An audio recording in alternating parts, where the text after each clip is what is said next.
Yang saya hormati serta teman-teman media, kita bersyukur pada pagi hari ini bisa bertemu bersama dalam keadaan sersan ya, serius tapi santai. Ya, saya mewakili Ketua Majelis Syuro untuk memberikan keynote speech di acara pelatihan relawan advokasi PPKS. Pemerlu pelayanan kesejahteraan sosial. Ya. Kalau plesetannya adalah PKS, pemerlu PKS. Ya, alhamdulillah tadi saya sudah menyambut Pak Anies di ruangan khusus dengan Presiden, juga sudah ngobrol santai. Tidak ada obrolan yang tidak santai, karena memang obrolan kita harus santai. Sesuatu yang serius ternyata harus diselesaikan secara santai terlebih dahulu. Termasuk urusan masa depan juga ya santai saja kita menyelesaikannya. Dan kemudian dengan cara santai masyarakat juga terlibat secara happy. Dan kemudian hasilnya adalah yang terbaik untuk masyarakat Indonesia. Setelah itu saya juga tadi menemani Pak Anies memberikan materi di pelatihan di ruangan dalam. Saya kira teman-teman media juga melihat langsung ya. Tidak perlu saya kemukakan atau dibicarakan, karena tadi di luar juga di-relay apa yang terjadi di dalam.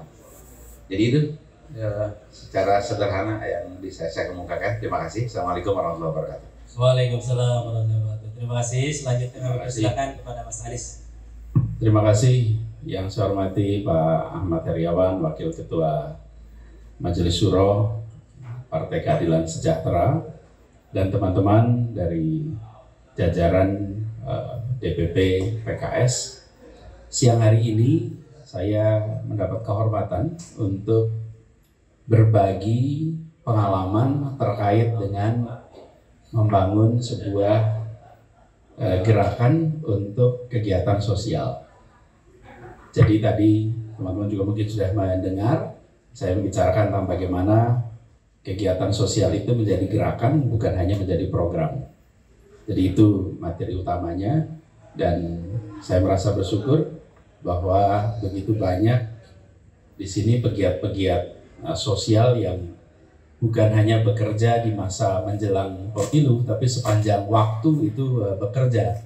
Ini salah satu keunikan dari para kader di PKS adalah mereka aktif dalam gerakan-gerakan kegiatan sosial yang ini harus menjadi sebuah gerakan. Lalu kita tentu ngobrol sana sini. Jadi tadi saya merasa bersyukur juga sebelum acara mulai sempat diskusi dengan Pak Presiden PKS, Pak Wakil Ketua Majelis Syuro, dan kita tentu mendiskusikan banyak hal. Dan seperti kita tahu bahwa pada masa-masa ini adalah masa di mana kita mempercakapkan tentang rencana terkait dengan 2 tahun yang akan datang, akan ada pemilu, akan ada pilpres. Walaupun yang dibicarakan tadi santai, tidak ada sesuatu yang khusus dalam bentuk kesepakatan dan lain-lain, tapi kita obrolkan, tukar pikiran, dan prosesnya juga masih panjang. Jadi kita mengalir, tapi senang bisa diskusi dengan suasana yang guyup, chemistry yang nyambung, dan suasana kebersamaan yang terasa sekali. Jadi mudah-mudahan ini menjadi bagian dari kebersamaan kita yang sudah ada selama ini untuk kita teruskan ke depan. Itu aja mungkin teman-teman. Silakan ada pertanyaan. Baik, kami persilakan bertanya. Dengan Mbak, nama dan dari mana? Mike, silakan. Terima kasih Pak, saya Dian dari Harian Kompas Pak. Tertarik tadi yang disampaikan oleh Pak Anies Pak, chemistry sudah nyambung, kemudian ada obrolan juga dengan ketum gitu terkait dengan pemilu 2024. Gimana nih Pak? Mungkin boleh dielaborasi lagi seperti apa sih Pak? Dan kalau dari PKS sendiri kan keputusan ada di Majelis Syuro ya Pak. Tapi gimana nih Pak? Apakah sudah cocok dan akan mendukung Pak Anies di 2024 atau bagaimana? Terima kasih. Kalau boleh usul, beberapa aja, 2-3 sekalian.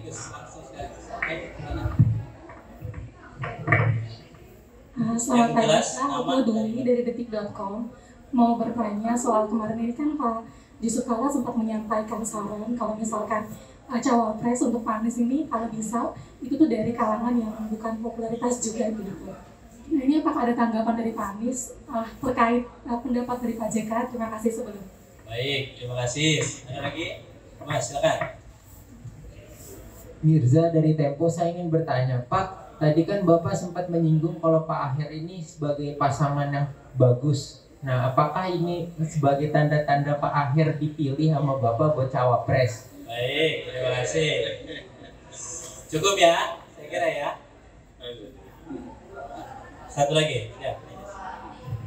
Ya Pak, saya salam dari IMDC TV. Ini mau nanya Pak, untuk PKS sendiri kapan Pak rencananya akan deklarasi Pak Anies Pak sebagai kader presiden? Dan juga tadi kan sudah disampaikan oleh moderator, PKS memberikan lampu kuning bagi Pak Anies. Nah ini peluang dukungan PKS terhadap Pak Anies ini seperti apa Pak?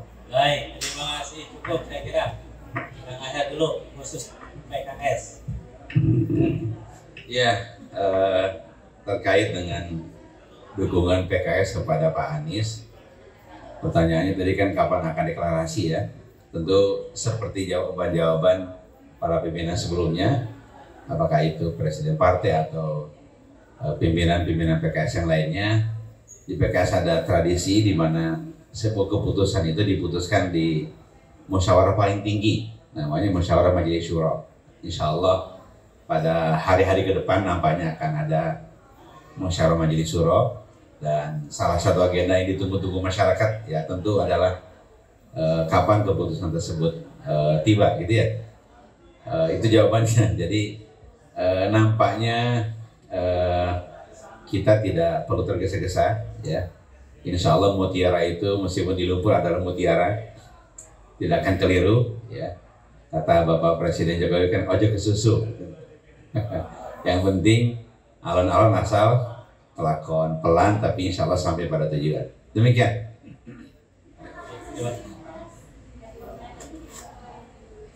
Ada 3 Ya. jadi respon Pak Ya. JK. Oh ya, gini, saya sering sampaikan tadi bahwa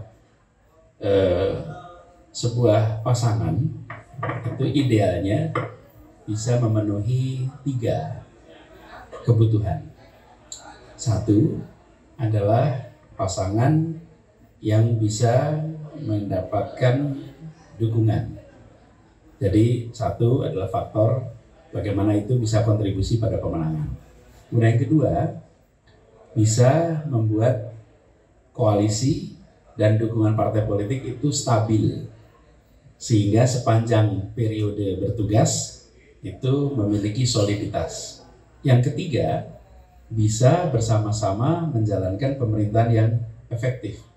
Jadi satu adalah kontribusi pada kemenangan, 2 kontribusi pada stabilitas dukungan partai politik, yang ketiga adalah pada pemerintahan yang efektif. Jadi 3 inilah yang selalu itu idealnya. Nah, dari sisi waktu seperti yang disampaikan, dari sisi waktu itu tidak ada ketergesaan pada fase ini, dia jalani. Dan tadi sampaikan alon-alon, sebenarnya bukan, waton itu bukan asal. Waton itu dalam bahasa Jawa nih. Jadi alon-alon, waton, kelakon itu artinya sesuai dengan tatanan. Jadi ini waton itu bukan asal. Justru waton itu adalah sesuai dengan tatanan, sesuai dengan proses, penuh dengan kematangan, itu waton. Jadi bagi yang tahu bahasa Jawa nih, itu waton itu bukan asal, tapi justru waton itu artinya penuh dengan pertimbangan, penuh dengan seksama lah, itu seksama, penuh dengan kematangan gitu kira-kira. Jadi prosesnya sudah seperti itu, dan kerja bersama dengan PKS kan bukan baru beberapa hari ini, udah panjang. Selama di Jakarta juga berjalan. Jadi ketika kita bicara tentang suasana, kita sudah bangun, dan kerja bersama dengan Pak Aher ini ketika beliau masih bertugas sebagai gubernur. Jadi waktu saya terpilih menjadi gubernur, beliau adalah ketua APPSI-nya, wakil ketua APPSI. Jadi kalau acara pertemuan gubernur-gubernur itu di Bandung, Jadi saya ikut di sana. Beliau masih menjadi gubernur pada waktu itu. Dan kita sempat diskusi beberapa hal karena Jakarta dan Jawa Barat kan punya urusan yang cukup banyak. Itulah kira-kira. Begitu ya. Saya kira cukup. Ya. Terima kasih Terima kasih. banyak.